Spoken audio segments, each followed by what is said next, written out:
Welcome to the One Question Leadership Podcast. This is Anissa Barbosa, an assistant district attorney in Uvalde, Texas. My involvement in NCAA leadership development programs as a student athlete and as a young professional have no doubt prepared me for success in my legal career. As a softball student athlete, I attended the Student Athlete Leadership Forum. This transformational opportunity taught me the importance of collaboration, self-awareness, and service. And from that, I was inspired to pursue a service-oriented career in the law. While in law school, I was selected for the postgraduate internship program at the NCAA National Office. I had a front row seat to historic changes in events in college athletics, such as the evolution of name, image, and likeness, and the NCAA's response to COVID-19. The fast-paced environment and unexpected crisis management experience I gained gives me the confidence to enter the courtroom as a felony prosecutor today. Enjoy the episode. Greetings, this is Ty Brown, and welcome to the One Question Leadership Podcast, where we highlight executive leadership in college athletics. Our guest today is Caitlin Broadwell. Caitlin is the athletics case manager at Long Beach State. Greetings, Caitlin. Thanks for joining us. Hi, Ty. Thanks for having me. No problem. So, athletics case manager. Now, I introduced you as the athletics case manager. Is that right, or are you one of many? Tell me what the athletics case manager is. I am at Long Beach State. Okay. I'm the only mental health expert in the athletics department at Long Beach State. Okay. So we can say the athletics case manager. Okay, excellent. But that's a good question of like, what does that look like here? Because to be honest, when I applied for this job, I didn't even know what that meant. Because my background's in counseling. That's what I have my master's in. That's what I have my licensure in. And when I was looking for jobs out of grad school, I was hoping to get into an athletic department. And the job description for this position matched everything that I was looking for in providing mental health care to student athletes. But the name athletics case manager really threw me off because I was like, what is this? I haven't heard of this. I've only heard of sports psychologists or athletic counselors. And I think, to be honest, Long Beach State didn't really know what that looked like either because it was a brand new position. And I got to come in and develop a whole mental health program in the athletics department. And every day it looks completely different, but majority of my work is meeting with student athletes and referring them to the right people and providers, whether that's psychiatrists, mental health therapists, mental performance coaches, or even basic needs, such as our basic needs department on campus. So I'm really just a singular person that dishes out our student athletes to the right people. Okay, excellent. Educate me on what APCC stands for. Yes, APCC means I am currently finishing up my licensure hours. So, Okay. therapists, mental health therapists, or anyone that got their degree in counseling, marriage, family therapy, have to do 2 years of getting their hours under a supervisor. And so I am going to be completely licensed in January 2026. So I only have a couple months left of being an associate professional clinical counselor. Okay. And then I'll graduate to a licensed professional clinical counselor. Okay. Licensed professional clinical. So will you have LPCC after your name, or what will be? I'll have LPCC. Yeah. Oh, okay. Excellent. Excellent. All right. So that's interesting. So athletics case manager. So you're the primary for athletics to figure out where people need to go. Mm-hmm. And then do you actually see student athletes, A, and then B, being that you're still getting hours, is there a person that you're under in the department or at school, or tell me how that works? Yeah. So my direct work is what I do like majority of the time. So I'm meeting with student athletes. And so they'll come into my office. I'm housed in the athletic training room, and a lot of the student athletes are very familiar with me because I'm always at their practices, games, or just in the training room. And they know whenever they're not feeling like themselves or they know they need to get referred to support, they'll come meet with me. I do an intake, and it's a very thorough intake. It's looking at everywhere from what's their family background, what have they been experiencing, how long it's been happening, are they eating, are they sleeping, what does the whole picture look like?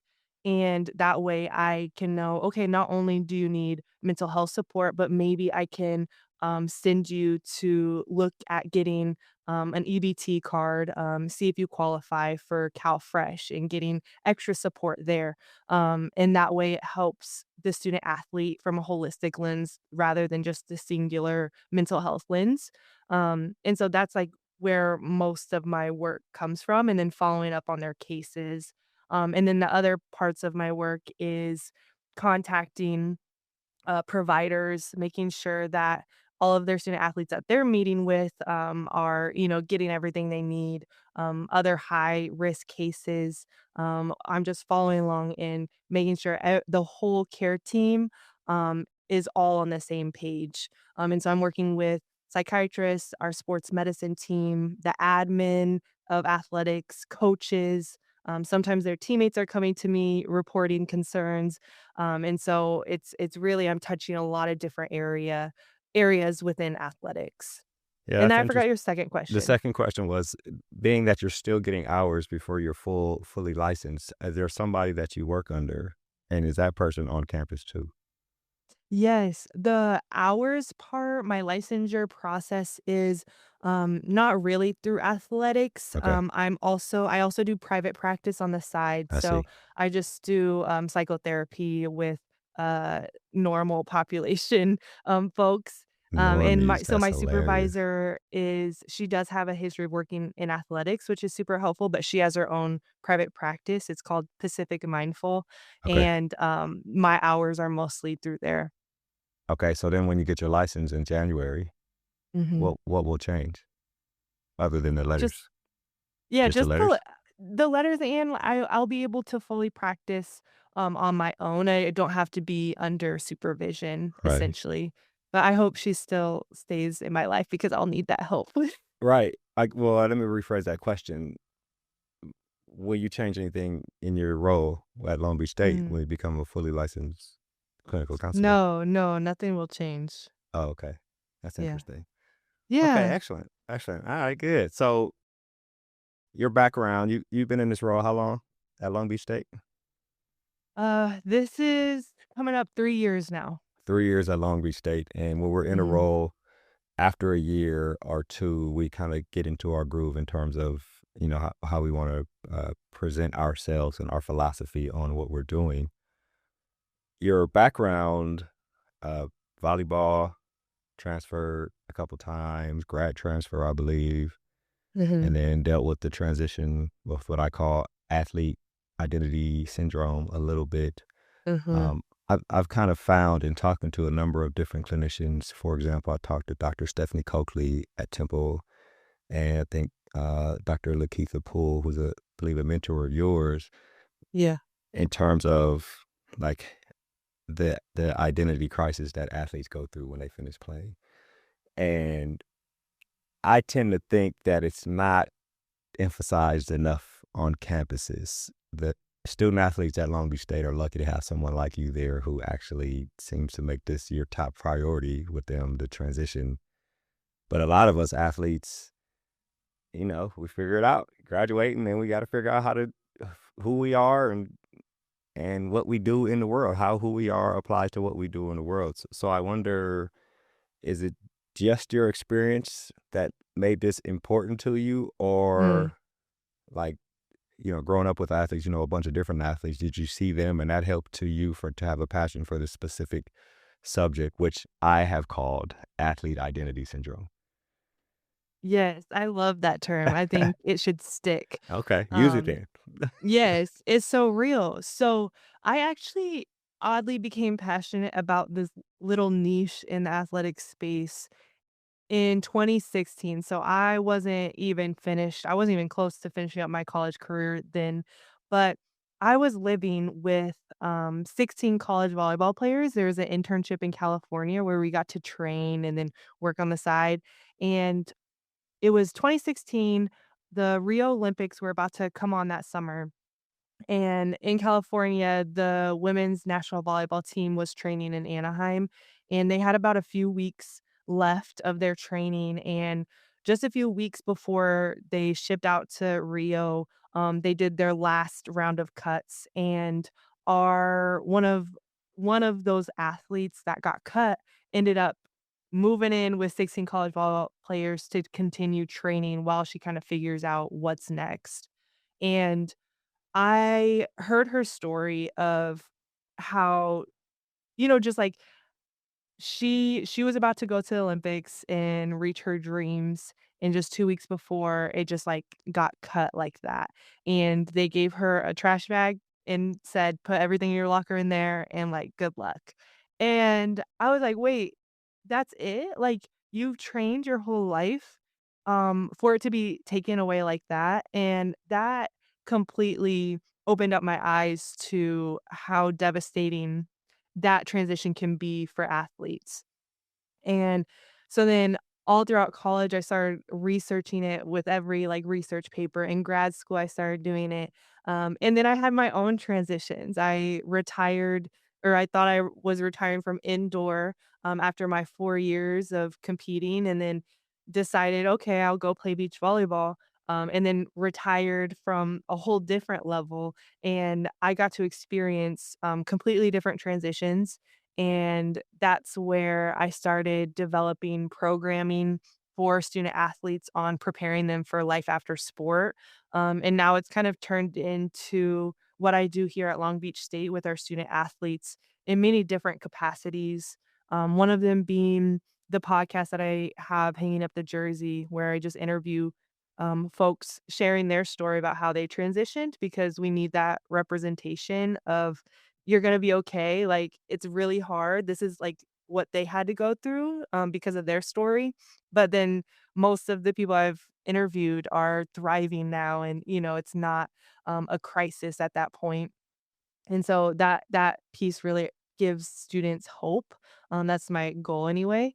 And then, with Long Beach State, I started off doing, a program called Life After Long Beach. It was really just a 2-hour workshop for our senior student athletes, and our our our athletics department has been building out curriculum, or courses for our student athletes. So we had a freshman year course that's been going on for about 2 years now. So all of our freshman student athletes take this course. They get 1 credit, and it's basically like how to survive in college. And then last year, or this past year, was our first year we rolled out the senior student athlete course. Um, and as we were preparing, they were like, "Can we basically use what you did in the workshop for the curriculum?" And I was like, "Well, like, I'm writing a book, so it's, like, gonna be a whole book and curriculum." And they're like, "Perfect, can we use that? Like, finish that up this summer and let's use it." And so now it's a whole class, and I get to teach some of the classes. Other classes, we let experts in whatever topic teach on that. But we get to have conversations about their identity, multiple identities besides their athletic identity, and what they're expecting, and the grief that they're already kind of preemptively feeling already about saying goodbye to sport. So it's turned into this big thing, all because I was just like really feeling for this girl that just got cut from the Hmm. Olympics back in 2016. Yeah, no, that's excellent. That's actually very excellent. So, being as that there's a curriculum now, I imagine, can you identify one or two or three things that I guess student athletes could do and or institutions can do to prepare student athletes as they arrive on potentially the end of their uh, athletic career? Like, are there things that are in place? My thoughts are, help people understand what their core values are, so at least they know who they are. You're probably Hmm. still going to deal with some type of grieving no matter what, because the competition is gone. But Yeah. it's easier if you kind of know who you are. Are there one or two things that you feel like should be in place, or the athletes can do, or institutions can put in place? Yeah, on the athlete side, Hmm. there's so much research that talks about how they can help themselves prepare for life after sport. And some of the key tasks that I've found that kind of line up in a lot of the papers is talking about building a community. And because athletes, like, I'm sorry, all throughout my life, athletes have only been my friend. Like, my teammates are my friends. And when that is gone, you have to learn how to make friends, and that's really hard. And so building a community outside of athletics, outside of your teammates is really, really critical in, like, their transition. And so my biggest advice is always having my student athletes get into hobbies and activities and social circles that aren't surrounding their sport. So whether that's, if they have a music interest or an art interest or they want to play other sports, it's tapping into those areas. So it separates themselves of I'm not only a volleyball player, but I also love to play pickleball. I also love going to concerts and spending time with music and nature. And so it really expands their identity. So that's not their sole identity.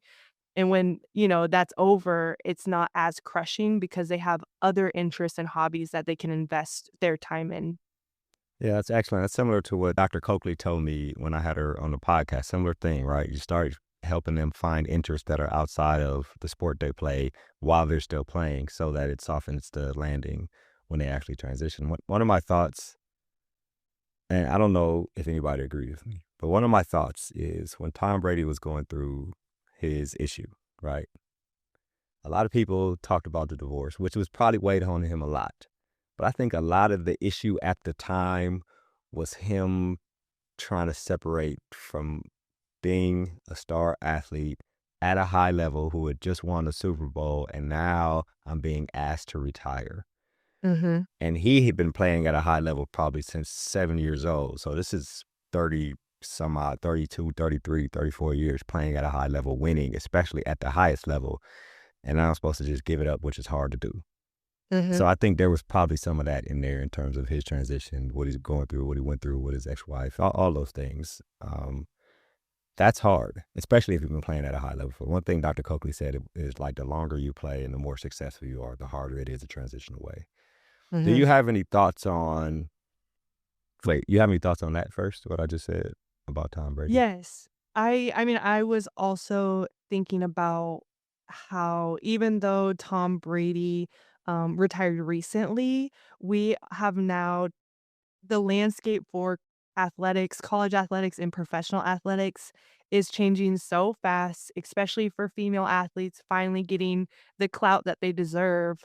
Um, but with that, the success, and the benefits of being at such a high level makes it 10 times more difficult than transitioning earlier on, and that's, like, part of my story too because I first retired from indoor volleyball from a D2, where no one really cared that much that I played at Colorado State Pueblo. My friends were proud of me, but it wasn't something that a lot of people really looked up to. But as soon as I went to LSU and played beach volleyball there, that completely shifted how I viewed myself and that identity, um, of being an athlete got so much deeper, and so that's why that transition was so much harder for me because I was getting all of this attention from people who even though I played the past 4 years and did really well, now that I'm at LSU and it's a well-known, really well-established athletic school,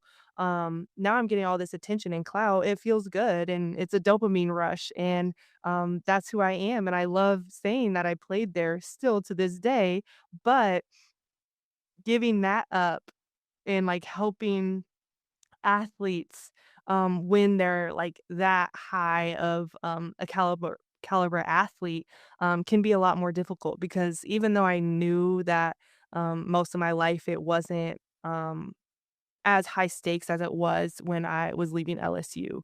Mhm. So that I totally I can't comprehend the level that professional athletes like NFL or NBA players that have that, are able to let that athlete identity go. Yeah, yeah, that's tough.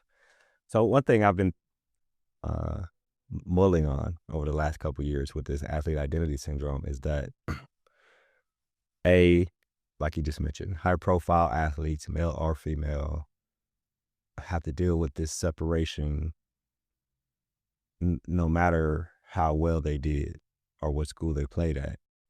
But Mhm. now, when you're high profile and you're getting money in college, to Mhm. me, it seems like the separation is even more enhanced and exponential because A, I got this regular thing that I'm separating from, but now I got to go find a job that's going to pay me probably one third of what I was making when I was in college as an athlete, which Mhm. sounds crazy to say.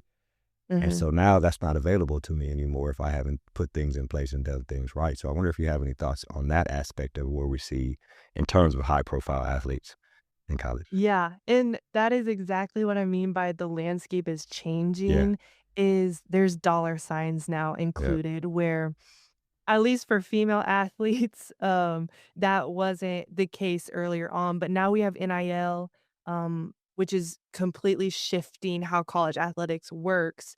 But yeah, these students are getting money for every post they post, and the view count and the engagements are huge when they're posting about their their like successes on the court, pool field, whatever. And then when they retire and they don't have those highlight reels to be posting on Instagram, TikTok, they're not getting as big of an engagement because their following is future student athletes or athletes that want to be like them, fans.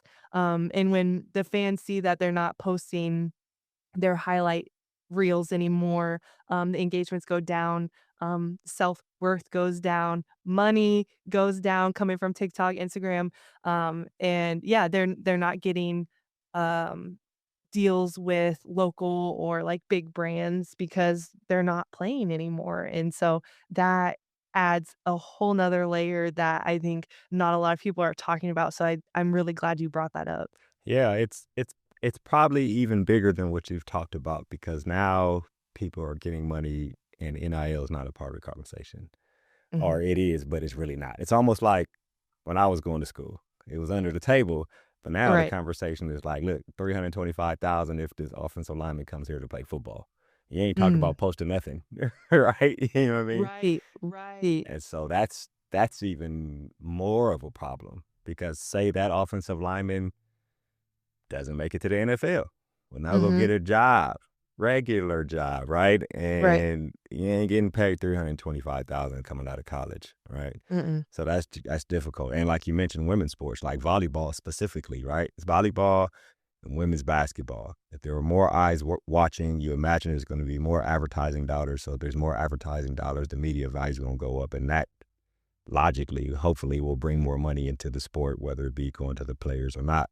And so that starts happening. You're gonna start seeing it with women too. So even with women, just like you see it with Mm. high profile men's sports. So I don't know. I don't know what to do with it. My job I'd taken on to just educate the masses and talk about things. You actually have done Mhm. research on this thing, this thing that we've coined as athlete identity syndrome. And I wonder, Long Beach State, I guess the power sports are like basketball, men's volleyball, maybe water polo there. Mhm. Do you see this when you're meeting with students? Do you see these things, these separation? And do you have a does Long Beach State have an apparatus set up similar to what Michigan State and LSU have, where former athletes can always come back and get some type of counseling through a third party, like the Hope Foundation or something like that? Right. We don't have anything set up like that. But, back to the original question of do I see this, I think the transfer portal, the COVID extra year, I think they're talking about changing how junior college Oh yeah, transfers right. count towards eligibility. All of this, has been actually really incredible to watch because I'm watching some of my student athletes that are in their 5th or 6th years of playing, still trying to scrape and find a way to get one more year, despite maybe their body not really needing another year, like, their body's like, "Please let me, like, retire," Yeah, right. um, because of their identity, especially in social media, especially because they're getting money and Hmm. NIL deals. They're not wanting to retire. They're not ready to transition. They don't want to step into the real world. And how can we blame them? Like, there's so much that they get out of it. But it is really hard to watch because now that I'm on the other side of experiencing life after all of that, I'm like, there's so much more that we can be doing and tapping into, and like you could be exploring about yourself. That I think it's like stunting their identity Oh, growth okay. at this age. That makes sense because I'm trying to stay, which I probably, if I was getting money, I was a walk on at Michigan State and there wasn't any money coming my way. But if I was getting money, yeah, I'm gonna probably, if I didn't think I was a professional athlete or if I was in a sport where professional athletes seem to get paid a whole lot, yeah, I'm definitely trying to Mhm. stay this extra year so I can get this extra loot, which is super Totally. interesting. I'll ask you a couple questions and we'll wrap. First question, I want you to tell me again, because I don't remember your answer. What should organizations be doing? You mentioned helping them find hobbies and find other interests. Mhm. Mhm. Does that mean like getting them involved with student organizations on campus? Like, because a lot of times, like you mentioned, athletes don't have time, and coaches sometimes aren't about you getting into other things because that takes away from what we're doing here. Is there a Mhm. formalized way that you do it at Long Beach State that if there are any other administrators or mental health and well-being professionals listening to this podcast could take and put in place? Yes. I A lot of universities do a great job of bringing programming to their student athletes, whether Okay. that is career nights or resume building workshops. There was so much education on the financial aspect of what happens to you after sport, your job piece. And so it's really just adding to what's already there. You Universities already have the funding to bring these programmings in for the financial aspect of transitioning out of sport. So it's also adding the emotional side, the physical side, the just overall health and wellness piece to the transition. And at Long Beach State, we now have a whole class that senior student athletes Oh, yeah, it's will a be class, right. taking that help prepare them for life after sport. And that's a semester long. We get really in depth, but I I think like that if idea. that's not possible, universities are able to do workshops or other programming. And I think simply just talking about it, bringing alumni in to share their experiences, it has been really impactful for us. And so there's really cost efficient ways to be addressing this need. And the NCAA has also pointed out that this topic is needed um, to be had like with that student athlete population in their recommendations for D1 universities. And so this is a topic that is important and is being talked about right now. Um, and I think it's really easy to add into the programming that's already built for student Right, but athletes. there's something you said there I think is important, and I don't know how many schools do it. Maybe this is something that all schools do. I don't know because I haven't worked on campus. But most schools bring people in to do workshops, etc. A lot of times it's once they may have different things throughout the semester or through the year. I don't know how many times somebody repeats. But a class, on the other hand, it's a mandatory class. Is it a part of their mandatory education for them to graduate? To your senior student athlete, you have to be in this class. It's not mandatory, but mandatory. Yeah, yeah, no, highly recommended. We'll say that. Yeah. So I think that's excellent, right? Because it's a whole semester worth of Mhm. things that focus on this. I think that's an excellent idea. A class focused on Yeah. senior student, and this is all. I'll be in there with swimmers and basketball players and all this kind of thing. Yeah, I think that's Yeah. excellent. Yeah. My last question here. So you mentioned that the curriculum for the class, they use your curriculum there at Long Beach State, and that will be a book available to people. What is this Mhm. book called? How is it set up? Is it a straight read? Is it a workbook? Talk to me a little bit about this book. Yes, so hanging up the jersey, the workbook, Okay. it is a workbook that really touches on different areas of the transition. The different areas being what to expect physically, so how your body changes, how your nutrition changes, how you don't have access to athletic trainers at the snap of your fingers anymore. It talks about emotionally, so the grief, the piece of like, how do I cope with all of this? And then talks about the financial piece. So it gives little tidbits of how to financially prepare and plan post athletics. And then it has life skills, teaching, like how to make a schedule, how do I make friends socially, how do I network, and then it has a little bit of career related items. And so this workbook is like supposed to fully encompass just like the different areas of specifically how being a student athlete is difficult transitioning to not being a student athlete. And it's a workbook. So, you read about the topics and the research that states like what student athletes experience usually in that specific area. And then it has an activity to kind of match with it. So we do a lot of value work. We do um, finding different hobbies and how to make friends, and our student athletes had a lot of fun going through that workbook, and I think a part of it was because we got to process and talk about it in class together, so that was really helpful, but, yeah, I this workbook will be available on Amazon, hopefully in the coming month. I wish I had an exact date, but yeah, the goal is to get it to anybody that is ready to transition, is about to transition, or already has transitioned out of sport. Okay, excellent. So your podcast is called Hanging Up the Jersey, Mhm. and the book that will be published soon is called Hanging Up the Jersey, the workbook, right? Yes, yes, correct. Excellent, Caitlin. This has been an excellent conversation. One thing I do appreciate is offline, I asked you about college athletics and where are you in terms of your career? And you said, well, college athletics isn't primary. What's primary for me is student athletes. And that shows the passion you have for what you do. And I really appreciate you joining us here on the One Question Leadership Podcast. Awesome, thank you so much for having me. Yes, ma'am. That was Caitlin Broadwell. She is the athletics case manager at Long Beach State. And of course, I am Ty Brown with one question. And keep in mind, the role of a leader is to create and maintain an environment that people want to be a part of. And as always, be better tomorrow than you are today.